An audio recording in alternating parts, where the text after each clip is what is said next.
yonent yàlla Insa deewul yàlla moo ko yéege te dafay dellu si waat jamono.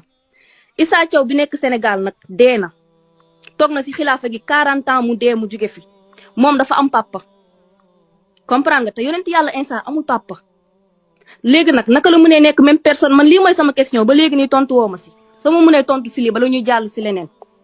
dégg nga question bi ah léegi yow soxna si Issa yonent yàlla Issa yonent bi xam nañu mujj jamono lay dee moom mooy rey Dajjal xam nga Dajjal ñëwagul te yow ki nga ne moom moo nekkaat yonent yàlla Issa muy Issa Laye kooku dee na comme ci sa raisonnement mooy yonent yàlla Issa du rey Dajjal ndax yonent yàlla Issa dee na moo nekkaat Issa Laye. parce que dee na ba pare. comme léegi tontu si sama question boobu.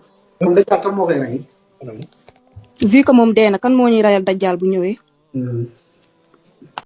soxna si di ngeen ko war a leeralal na déglu ñu leeralal ko li nga xam ne si moom la yàlla wax ak yonent bi sallallahu alayhi wa sallam. c'est que xam nga yéen lan la da ngeen bëgg a jël seen lépp bu ko teg ci yàlla ak yonent bi gis nga mag ñu baax ñi nekk ci Sénégal li leen yàlla may. mais ñun buñ tegul lépp si yàlla ak yonent bi fan lañ koy teg taxawal ma gis nga Serigne Touba mi demoon ci géej gi sonal.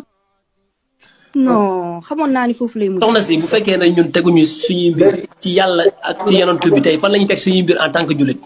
léegi mbir mi dafa loolu tey jii tey sofiyanke ñu bari bu ñu demee ba nga xam dañ leen a képp ci ay mbir noonu la ñuy def dañ naan tey jii tey affaire bi ay philosophie la affaire bi tey jii tey dafa dem ba dugg ci wàllu li nga xam ne si mooy tasawuf wala dafa dugg ci ay wàllu kenn xamul mais loolu c'est grave bu fekkee ne ñun dañoo dem ba nekk ay jullit mënatuñoo dellu ci alxuraan ak ci sunna mooy waxi yàlla ak waxu yonent bi sallallahu alayhi wa sallam loolu doyatu la yow kon yow war nañoo xalaat say mbir.